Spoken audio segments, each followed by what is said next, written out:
Ah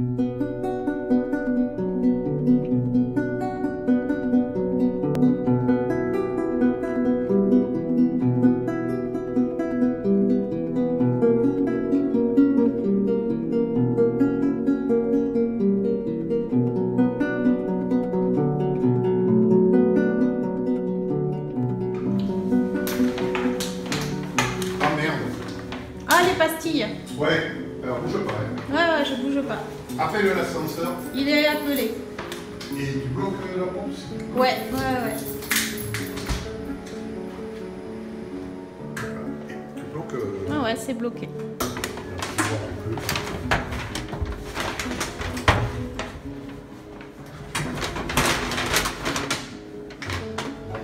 Bon, c'est bon.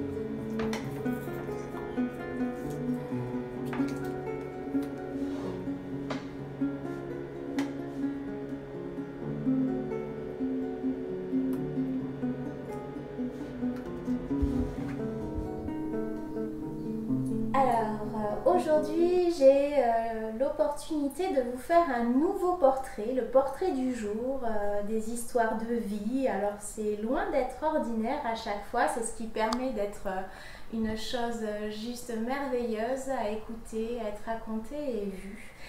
Et aujourd'hui, j'ai l'envie de vous partager un parcours de vie, celui d'Alain. Bonjour Alain. Bonjour Stéphanie.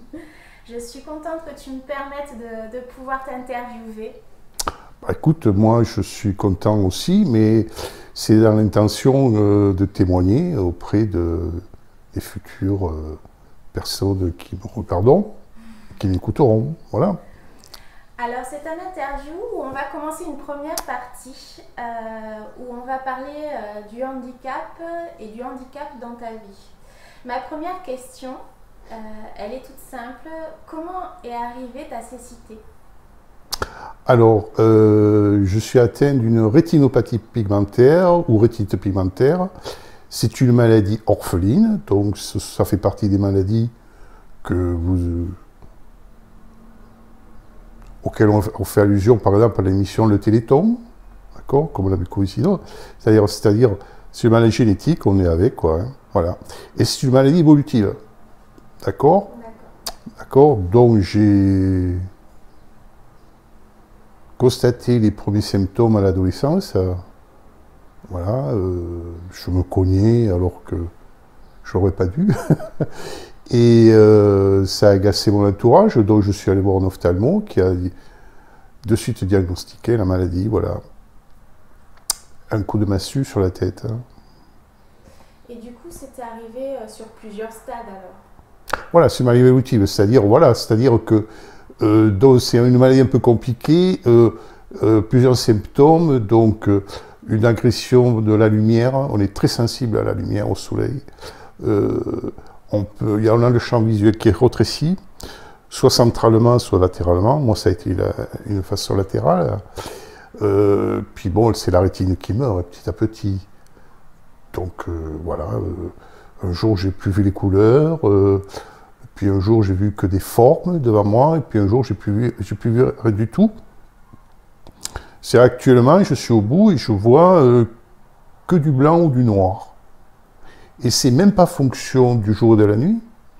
C'est-à-dire, je peux me lever en pleine nuit et devant moi, c'est tout blanc. Alors pourquoi? Alors là, je préfère même pas le savoir. Hein.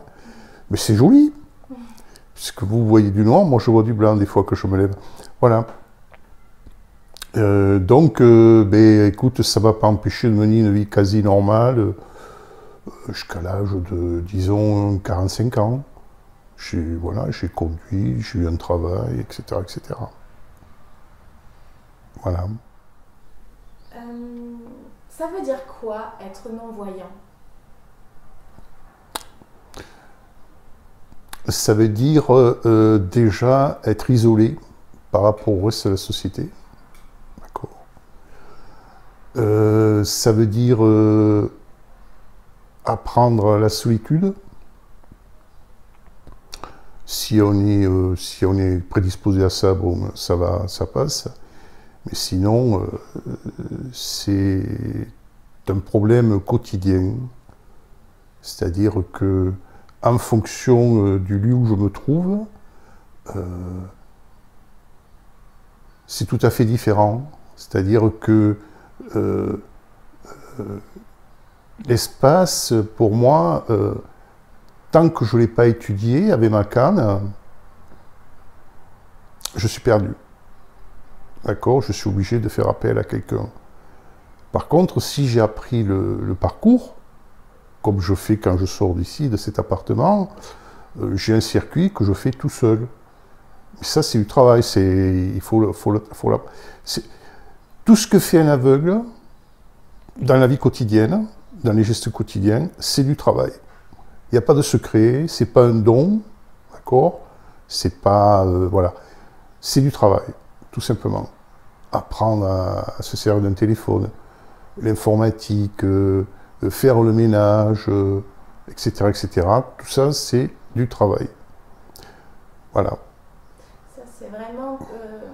ça me fait penser et ça me fait devancer un petit peu toute la question sur les conséquences quand on perd la vue progressivement et tous les petits systèmes D en fait, qu'on se met en place.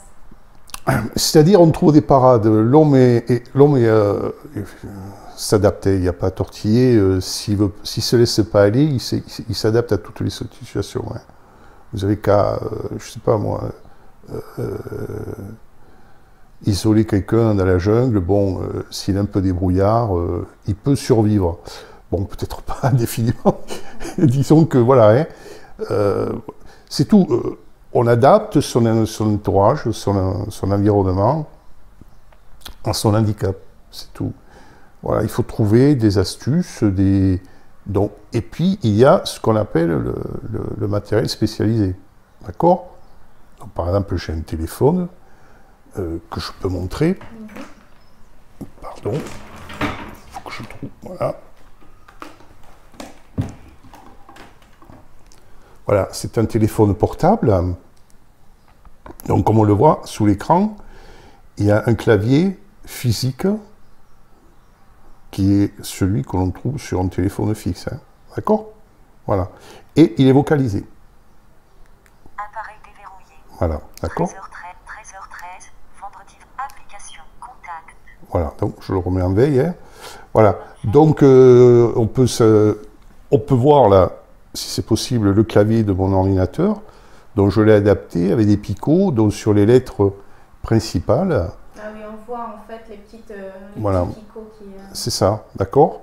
Donc partout, on s'adapte, d'accord? Et le matériel spécialisé. Et là, je tiens à dire en aparté que le matériel spécialisé, c'est un scandale parce que c'est des appareils qui valent très très cher. Hein. Voilà, puisque c'est des choses qui se vendent en petite quantité, donc ok. Donc automatiquement, voilà. Donc il y a une fracture qui s'installe du fait de ton handicap par rapport à sa société. Il y a une fracture à l'intérieur de la fracture, c'est-à-dire que, comment dire ça, il y a des gens qui ont, comme dans le reste de la société, qui ont des sous et d'autres qui en ont moins. D'accord?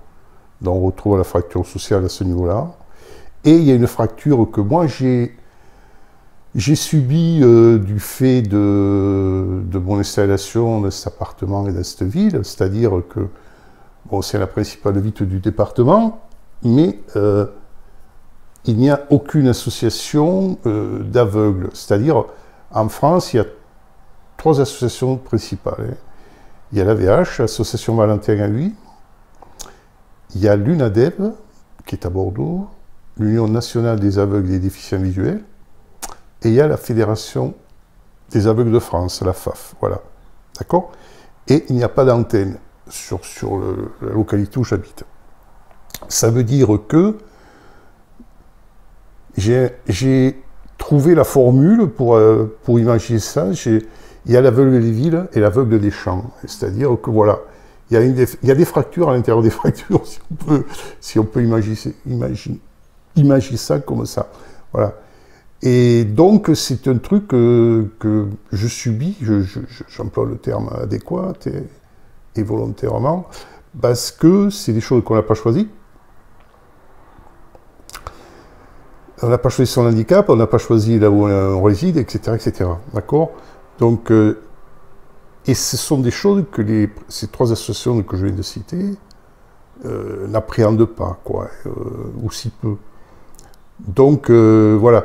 Donc, si tu veux, pour un même handicap, on n'est pas logé à la même enseigne, quoi, voilà. Tout simplement. Il y a beaucoup de critères qui rentrent en compte. L'acceptation du handicap dans tout ça. Là quoi, pardon? L'acceptation de ton handicap dans tout ça. Comment tu l'as vécu? Alors, comme c'est quelque chose que je trouve que je ne mérite pas, hein, puisqu'on ne m'a pas donné le choix, il y a un déterminisme là qui se... Voilà, c'est-à-dire quelque chose, on est avec, donc déjà on est puni à la naissance, hein, bon, à la conception. Oui, moi j'ai côtoyé pas mal de gens atteints de cécité, ou des aveugles, quoi, tout simplement, ou des malvoyants. Généralement, bon, ils sont fatalistes, ils disent, bon, bah, écoute, voilà, il faut faire avec. Oui, par la force, on fait avec. Mais il y a une différence, moi je trouve, je ne sais pas si je vais bien me faire comprendre, entre l'accepter et le refuser. Moi, je ne l'accepte pas à la force des forges, mais je trouve que c'est...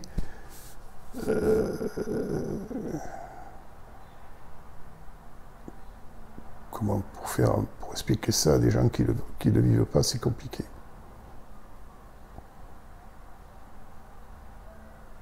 Je fais avec, mais je ne l'accepte pas. Voilà. D'accord? Intimement, je ne l'accepte pas. D'accord? C'est-à-dire, on peut accepter quelque chose qu'on a souhaité, mais on ne peut pas accepter quelque chose que l'on n'a pas souhaité et qui nous est imposé par la nature. D'accord? Voilà. Enfin, je ne sais pas si je me fais bien comprendre, mais c'est compliqué. Mais effectivement, dans la majorité des cas, les gens sont fatalistes. Hein. Et bon, ils disent, bon, ben, on fait avec. Oui, d'accord, mais bon, voilà, c'est pas normal. Oui. Il y a une certaine frustration, en fait, avec ce handicap. Non, je ne me sens pas frustré. Je comprends pas pourquoi ça m'est tombé dessus, quoi. D'accord? Ben, c'est comme quelqu'un qui a un accident de la vie. D'accord? Un accident de la vie, voilà. Mais là, c'est pire, parce que, si tu veux, c'est un truc, c'est à la conception, hein, puisque c'est dans l'ADN. D'accord? C'est pour ça que les mamans, beaucoup de mamans qui ont des enfants avec des maladies orphelines, elles culpabilisent beaucoup. Alors que moi, je n'en veux pas du tout ma maman. Écoute, elle est l'objet du destin comme moi. D'accord? Mais voilà, mais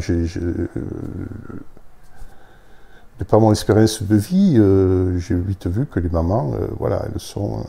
voilà, c'est normal, l'intimité avec un bébé, voilà. D'ailleurs, c'est intéressant parce que je pourrais même te poser cette question, vu qu'on parle un peu de la famille et l'interaction, c'est les autres et toi, les réactions justement par rapport à ton handicap. Par rapport aux intimes ou par rapport en général? Parce que c'est intéressant aussi en intime, dans la vie de famille, les amis, comment ils se comportent aussi, ressentir aussi cette... Parfois, il peut y avoir des maladresses, la culpabilité, tu parlais de la culpabilité, parfois des mamans par rapport à ce type de choses. C'est intéressant d'avoir ce regard-là. Et l'interaction, en fait, des autres au quotidien, dans la vie, leurs réactions. Bah, disons que les amis, une fois que j'ai plus vu les amis, il en reste plus beaucoup. D'accord?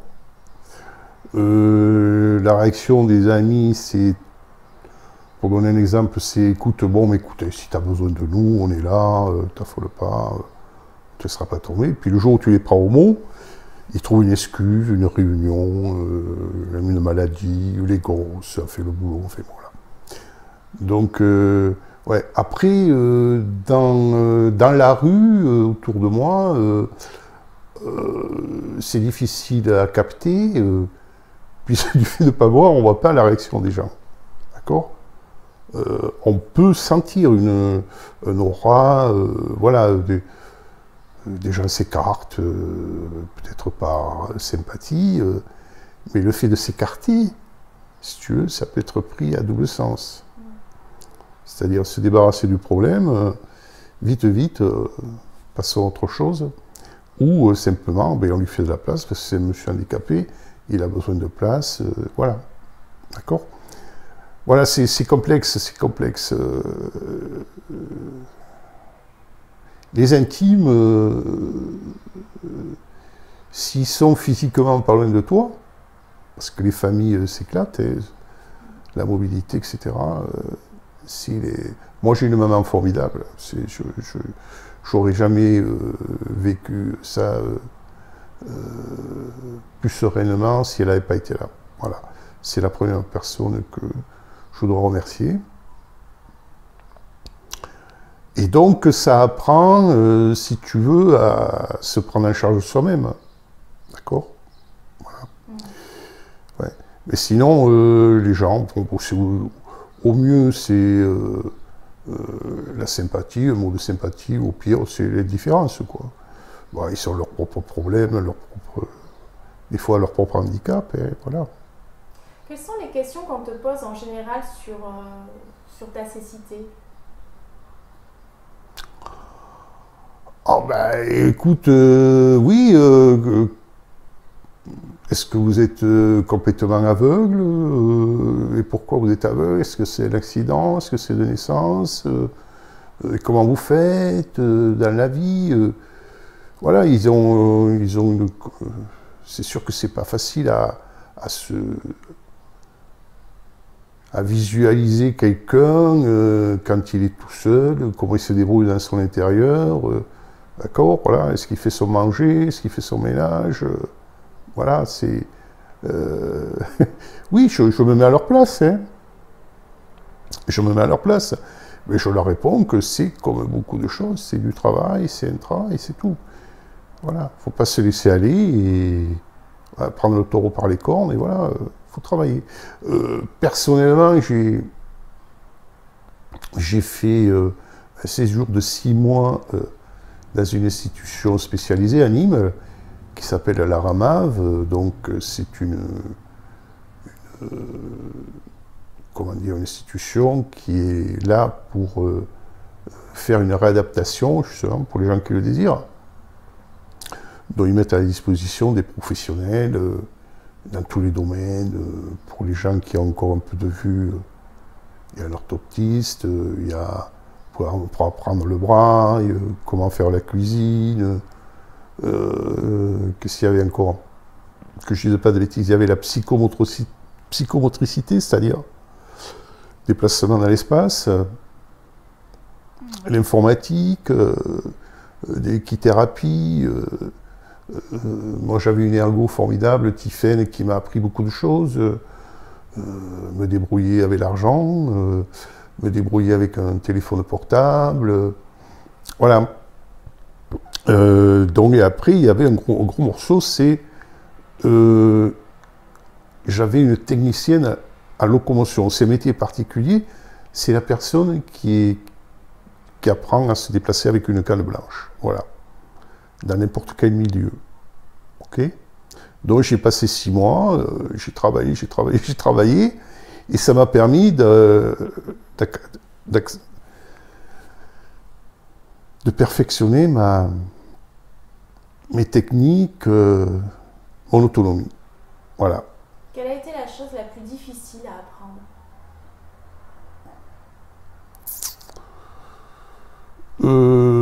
C'est bien sûr, c'est la locomotion, hein, la canne, c'est le déplacement dans l'espace.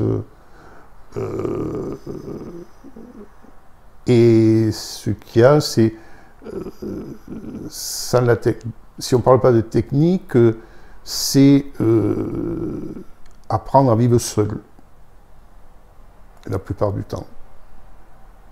C'est la chose la plus compliquée. Quand j'étais à Nîmes, je dois le dire, il y avait donc tous ces thérapeutes et il y avait une psychiatre à demeure. Et j'ai remarqué que j'étais le seul à ne pas demander de rendez-vous à la psychiatre. Et un jour, on m'a demandé pourquoi. Bah, j'ai dit tout simplement que j'étais... Moi, j'ai une réponse facile. Je suis handicapé, je ne suis pas malade. Voilà, hein. Ma tête, j'ai toute ma tête, du moins, il me semble. Voilà, et j'étais à peu près le seul qui ne prenait pas de cachet à table. Voilà.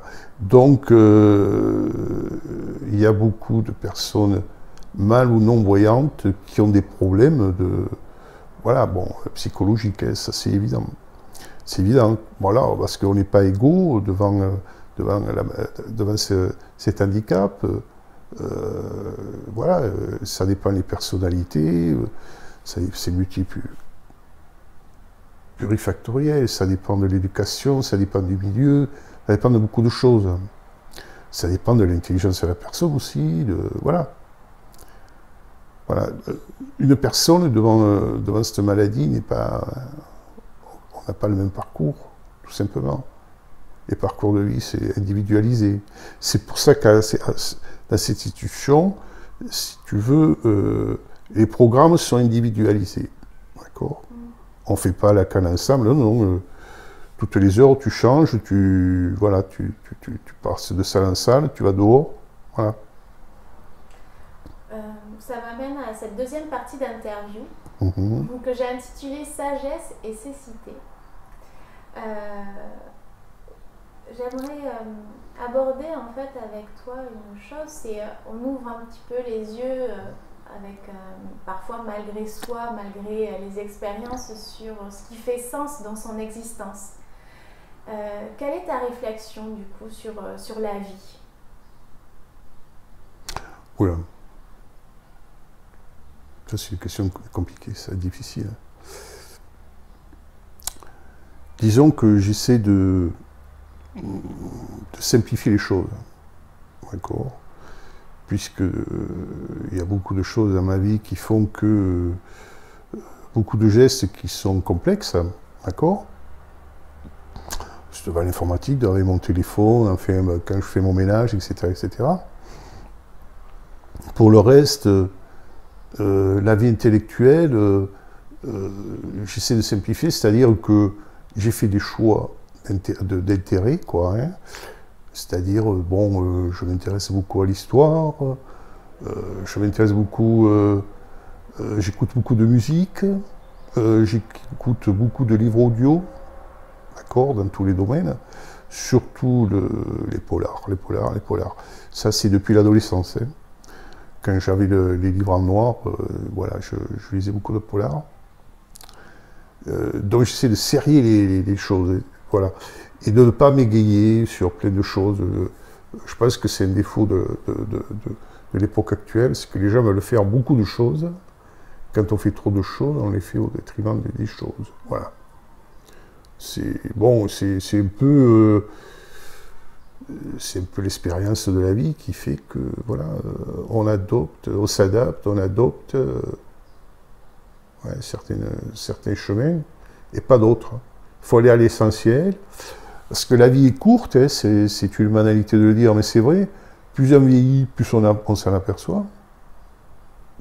Donc il faut aller à l'essentiel. D'accord ? Dans les sentiments, dans les intérêts que l'on a dans la vie, voilà, il faut aller à l'essentiel. Voilà. Je pense que c'est ce que je voulais dire, ouais. Est-ce que cela vous convient comme réponse, chère madame? Oui, ça me convient terriblement, parfaitement bien. Voilà, c'est compliqué à...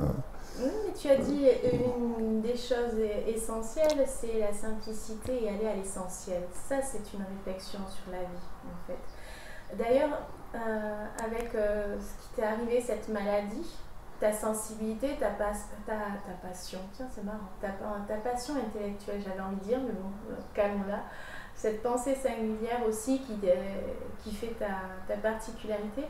Tout cela, en fait, est-ce que ça fait évoluer ta relation avec le monde, sur le monde? Oui. Oui. Alors, peut-être un peu plus de façon aiguë que le commun des mortels, je peux dire. Hein. C'est-à-dire que je suis obligé de me concentrer sur des choses. Donc, on essaie, dans les choses de la vie courante, il faut aller au plus simple, c'est un mot que j'aime beaucoup. Au plus simple, c'est ne pas se compliquer la vie, parce elle se charge de se compliquer toute seule, la vie. Donc, et vis-à-vis des gens, c'est la même chose. C'est-à-dire que il faut serrer, il ne faut pas s'aiguiller, je pense qu'on fait bon.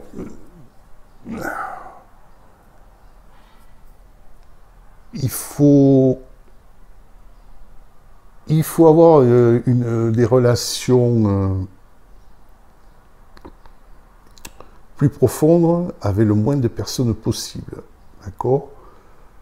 Il faut privilégier la qualité à la quantité. Voilà. Voilà. Je pense que c'est une... Et handicapé, je pense que ça m'a aidé. S'il y a des côtés positifs, ça m'a aidé à ça. À pas m'égayer un peu partout, à qui mieux picorer ceci, picorer cela. Voilà. Avant, j'étais un lecteur j'ai essayé, bon, c'est compliqué parce que j'ai pas une formation de lire des livres de philosophie. D'accord? Donc la philosophie, c'est un domaine très vaste qui remonte au fin fond des temps. Et je me suis aperçu que, à la place d'aller chercher les idées des autres, c'est de forger ses propres idées. D'accord? Voilà. Parce que, en définitive, les philosophes, ils posent beaucoup de questions, ils ne répondent pas à beaucoup. D'accord? Voilà, ce sont des éternels questionneurs. Bon, ils ont leur utilité. Hein. Moi, j'aime personnellement beaucoup Michel Onfray, que j'écoute ses interventions quand j'en trouve sur YouTube. Hein. Puis, tiens, là, j'ai fait un peu de pub. Il a une chaîne sur le web à laquelle vous pouvez vous abonner. Voilà. Donc, j'ai laissé tomber la lecture de la philosophie. Voilà, je me fais ma propre philosophie avec mes propres expériences. Et c'est tout simple, hein, il faut devenir sage. C'est compliqué, mais il faut devenir sage. Voilà. La sagesse manque beaucoup à notre époque. Les gens... Enfin, on ne va pas partir là-dessus, sinon on en aurait pour l'après-midi. Quelles sont tes plus grandes joies?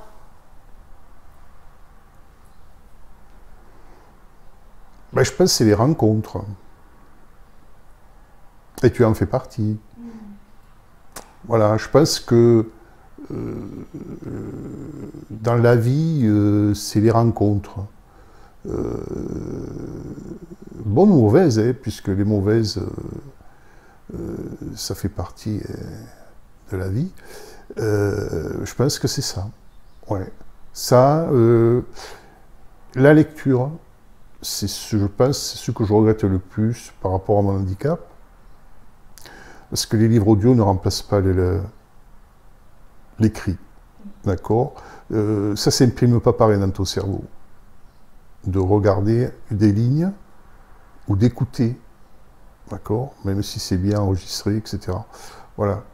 Je pense que c'est ça. Ça, et puis le cinéma. Donc tu peux voir que j'avais beaucoup de DVD, fait beaucoup. Voilà, je m'intéressais beaucoup. Voilà. Et donc, oui, ça. S'il y a des choses qui me font râler, c'est celle-là. C'est la lecture. Ouais. J'étais un gros consommateur. J'adorais perdre une après-midi. Enfin, on ne peut pas dire perdre, mais passer une après-midi dans une librairie. Rien que le fait de chercher un bouquin. Puis comme tous les amoureux des livres, quand on va chercher un livre, on repart avec 10, quoi. C'est vrai. Voilà, et ça me manque beaucoup, de fouiller, de lire les quatrièmes de couverture, etc.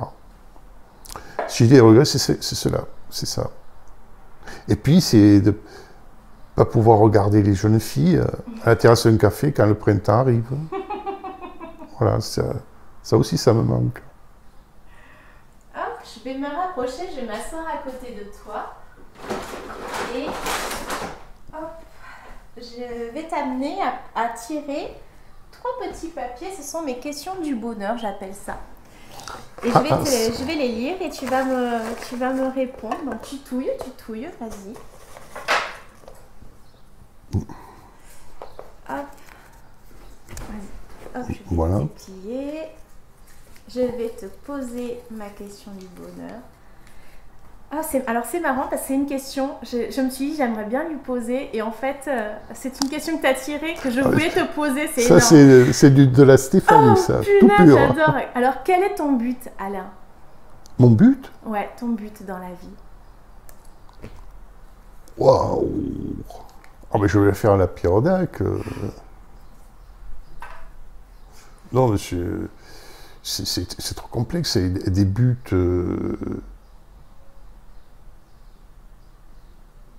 Oh, je vais répondre à une question idiote, c'est d'être heureux et de rendre heureux les gens de mon entourage. Mais bon, encore un problème philosophique. C'est quoi être heureux, quoi? Donc, voilà, tu vois, voilà, et on est parti. Voilà. Ok, moi ça me va bien. Allez, un autre petit papier. Hop, merci.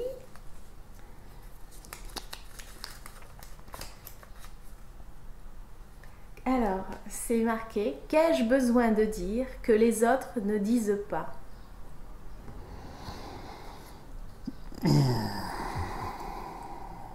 Alors là, j'aurais presque envie de dire quelque chose de politique, c'est-à-dire que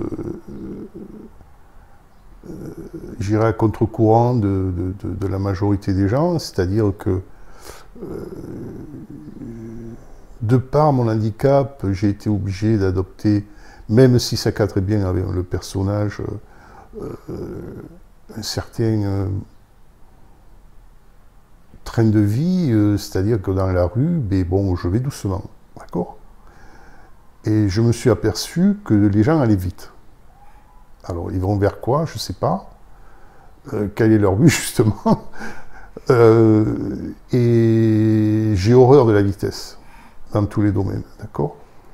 Donc, ce que je ne comprends pas, c'est pourquoi je suis obligé, surtout quand je suis avec quelqu'un, d'accord, qui me guide,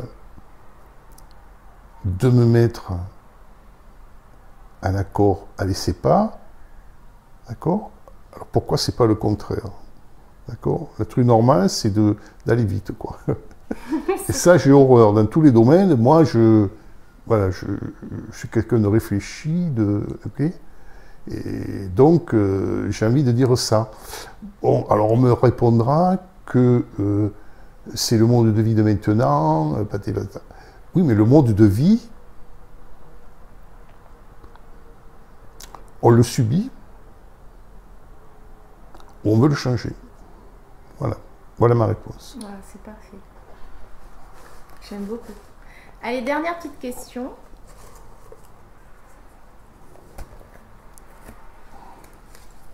Ah, c'est une question, il y en a 2 dedans. Ah non, il n'y en a qu'une. Continue cette phrase que je vais te dire. L'important dans la vie, c'est...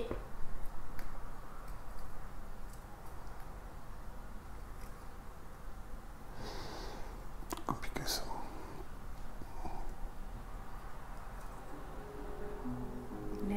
C'est d'être droit dans ses bottes, je pense. Droit dans ses bottes. Voilà, c'est... comme dirait Michel Onfray, mener une vie philosophique. C'est-à-dire vivre en accord avec ses propres idées que l'on s'est forgées. Voilà. C'est parfait. Bien, merci beaucoup Alain pour ce moment qu'on a Ben, partagé écoute, ensemble. j'espère Tu que... fais aussi, dans cette Merci capsule. Stéphanie. J'espère que je serai vu par des gens qui seront sensibilisés à ce problème de l'handicap et en particulier de la cécité. Et c'est le but aussi de cette vidéo. Je te fais un bisou, Alain. Je te remercie énormément. Au revoir, De rien. Alain Calin. Au revoir.